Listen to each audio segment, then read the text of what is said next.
Siddipet AR constable కుటుంబం ఆత్మహత్యకు అప్పులే కారణమంటున్నారు కుటుంబ సభ్యులు. ఆర్థిక ఇబ్బందులకు తోడు ఆన్లైన్ బెట్టింగ్లే ఆత్మహత్యకు కారణంగా తెలుస్తోంది. అప్పులు చేసి ఆన్లైన్ బెట్టింగ్లో బాలకృష్ణ డబ్బులు పెట్టి పోగొట్టుకున్నట్టు సమాచారం. అప్పులు పీకల మీద ఉండడంతో ఏం చేయాలో అర్థం కాని పరిస్థితుల్లో చనిపోవాలని నిర్ణయించాడు. కుటుంబ సభ్యులకు విషమిచ్చి తాను ఉరివేసుకొని చనిపోయాడు. భార్యకు నీళ్లలో ఎలుకల మందు, పిల్లలకు పాలల్లో పురుగుల మందు కల్పించాడు. బాలకృష్ణ చనిపోగా ప్రాణాపాయ స్థితిలో భార్య, ఇద్దరు పిల్లల్ని ప్రభుత్వ ఆసుపత్రికి తరలించారు. వారి ఆరోగ్యం ప్రస్తుతం నిలకడగా ఉంది.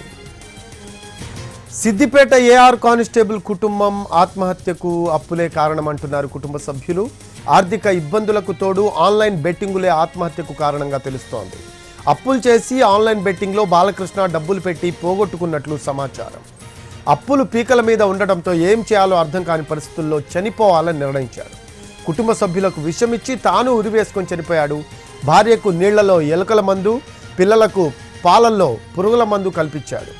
బాలకృష్ణ చనిపోగా ప్రాణాపాయ స్థితిలో భార్య, ఇద్దరు పిల్లల్ని ప్రభుత్వ ఆసుపత్రికి తరలించారు. వారి ఆరోగ్యం ప్రస్తుతం నిలకడగా ఉంది. దీనికి సంబంధించి మోర్ అప్డేట్స్ తెలుసుకుందాం. మా కరెస్పాండెంట్ శ్రీనివాస్ ఉన్నారు. శ్రీనివాస్, ఏఆర్ కానిస్టేబుల్ కుటుంబం ఆత్మహత్యకు అప్పులే కారణంగా తెలుస్తూ ఉంది. దానికి సంబంధించి అక్కడ స్థానికులు ఏమంటున్నారు, అలాగే కుటుంబ సభ్యులతో ఏమైనా మాట్లాడే ప్రయత్నం చేశారా? వాళ్ళు ఏమంటున్నారు?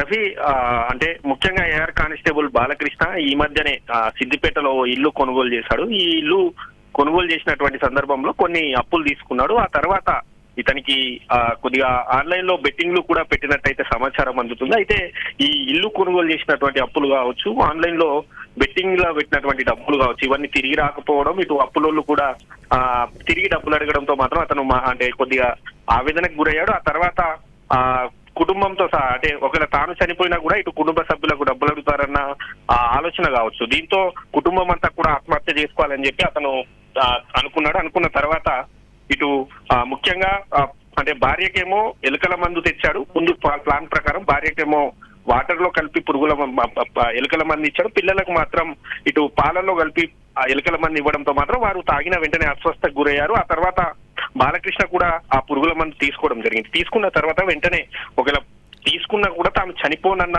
ఆలోచన కావచ్చు. దీంతో ప్లాన్ కూరేసుకొని మాత్రం బాలకృష్ణ చనిపోవడం జరిగింది. దీంతో గమనించినటువంటి స్థానికులు ఊటవుటిన భార్య, ఇద్దరు పిల్లల్ని సిద్దిపేట జిల్లా ప్రభుత్వ ఆసుపత్రికి తరలించారు.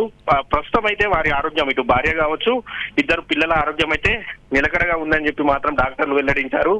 బాలకృష్ణ సిరిసిల్ల జిల్లా వాసి, సిరిసిల్ల జిల్లా లింగన్నపేట గ్రామస్తుడు. అక్కడే సిరిసిల్ల జిల్లాలో తంగళ్లపల్లి అనే బెటాలియన్ ఏదైతే ఉందో 17వ బెటాలియన్ లో ఆయన ఏఆర్ కానిస్టేబుల్ గా అయితే పనిచేస్తున్నాడు. అయితే ఈ మధ్యనే ఇల్లు కొనుగోలు చేసినటువంటి సందర్భంలోనే అప్పులయ్యాయి. ఇటు బెట్టింగ్ లకు అలవాటు పడే సూసైడ్ చేసుకున్నాడని చెప్పి మాత్రం మనం చెప్పుకోవచ్చు. గతేడాది కూడా సేమ్ ఇలాంటి ఘటన ఒకటి జరిగింది.